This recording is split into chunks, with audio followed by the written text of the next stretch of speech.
Hello lovely people, welcome back to my YouTube channel. So in this tutorial, I'm going to share with you guys how I made the pattern for this lovely beautiful reception dress. It's emerald green and so lovely. So to start with, we'll need a basic bodice pattern, and from there, that's when we'll actually construct a sweetheart bustier top. We'll need to make a pattern for the skirt and the bottom flared part of it. So stay tuned and watch to the end. So to start with, you have to measure from shoulder to start of bust, shoulder to midpoint, and shoulder to end of bust, because these points they're actually very important when you're creating a bustier top. So check out how I'm doing this.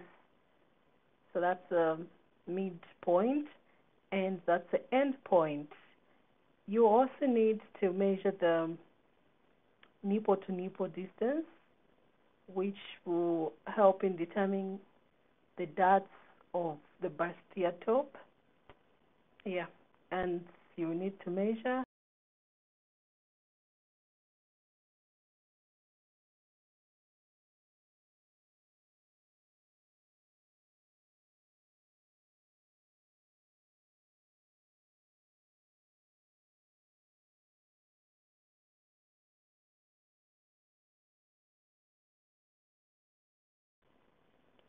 So at this point, I'm just now putting the bust measurements, and I'm also adding an allowance. So if the bust was 32, I put an allowance of 2 inches as well. Also on the natural waist, 27, I added an allowance of 2, which made it 28, 29. Yep. And also that's the nipple to nipple distance, the nipple to nipple measurements. It's going to help us make our dots. Yep. So always get the nipple to nipple measurements, because they help out in creating a very nice bustier top. And at this point, I'm trying to see how deep I want the sweater to be, because the start of bust and the midpoint, so I had to make it a bit deep so that it gives us that sweetheart illusion neckline. Yeah, and you can do it with your free hand or use a curved ruler, depending on what you're free with, and most importantly, what you have at hand.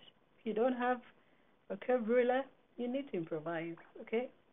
Improvise and make sure that you're happy with what you have. For me, I was really happy with the turnout, and it was time for me to cut out my pattern, and I'll be tracing the front pattern. I'll be using the front to trace the back pattern. I'll also add a zip allowance on it, so check out, guys.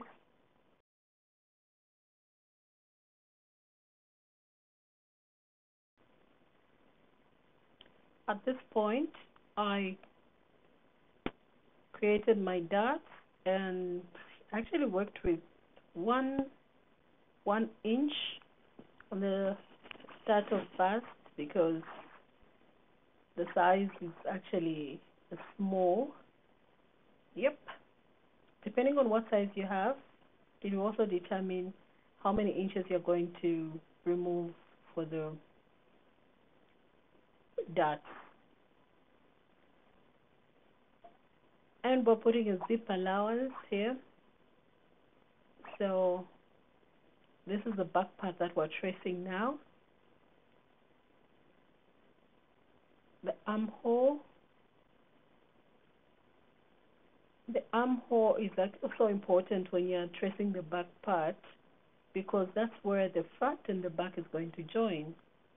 So always ensure that where the armhole is starting and where it's also stopping. Those points are very important. And now the neckline. This actually depends on how deep you want the neckline to be.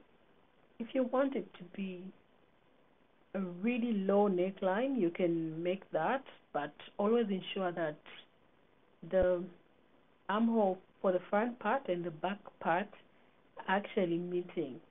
That way, you won't have a problem. So here I have the first line, which is the which just shows the first neckline.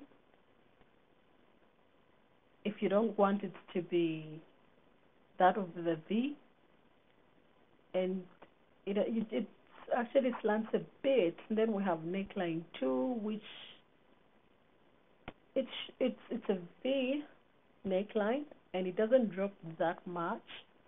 Yep, they are actually meeting on the same point.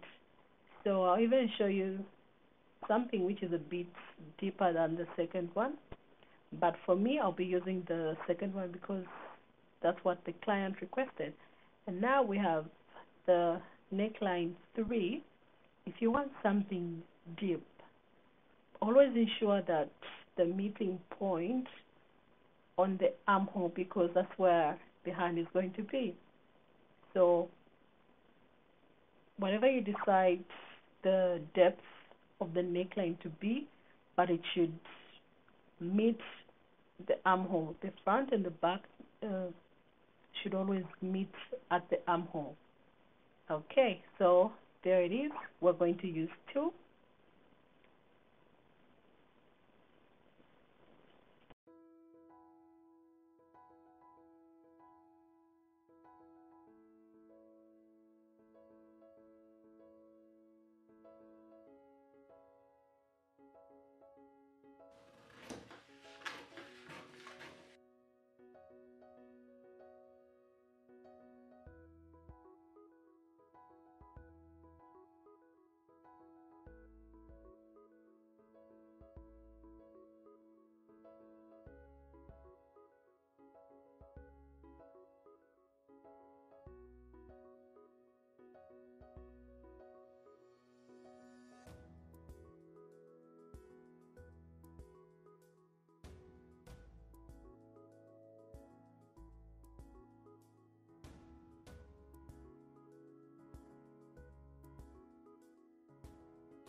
So at this point, we need to draft our skirt pattern, and the measurements that you will need are natural waist measurements.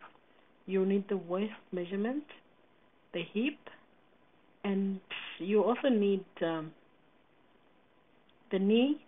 Actually, for me, I usually measure from shoulder to hip, shoulder to natural waist, shoulder to waist, and above the knee.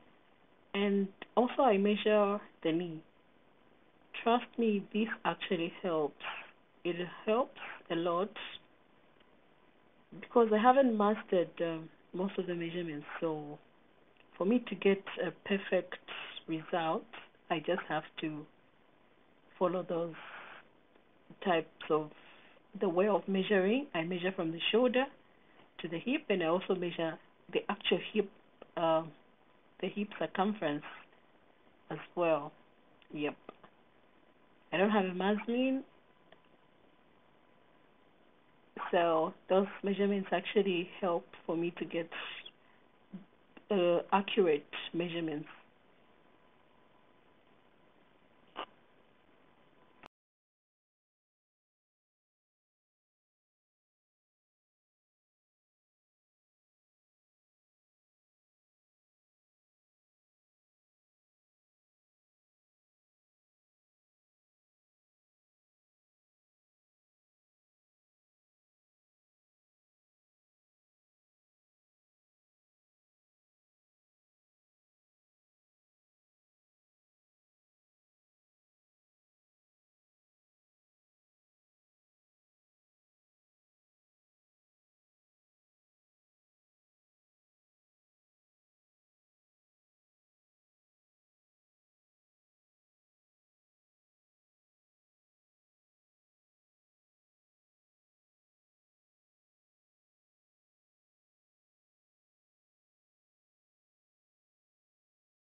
And lastly, we'll also need to make a pattern for the circle skirts because it has two flared circle skirts at the bottom.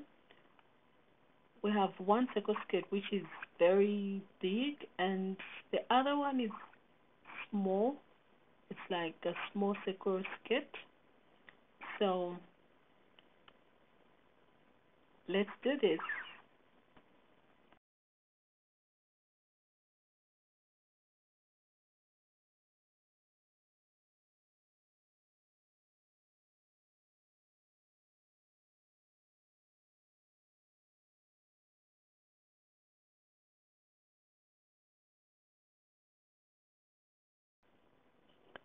So when measuring the circle skirts, you actually need the length, how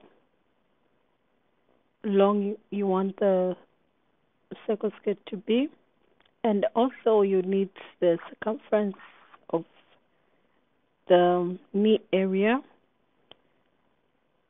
Those are like two most important measurements, and also the method of how you were going to attach it. Are you going to gather it or not? So if it's going to be gathered, you have to like multiply the circumference when you're cutting out the material. And if you want the back part to be longer, you have to make sure the length is longer for the back circle and slightly some inches less on the front one to create that tail effect. Yep.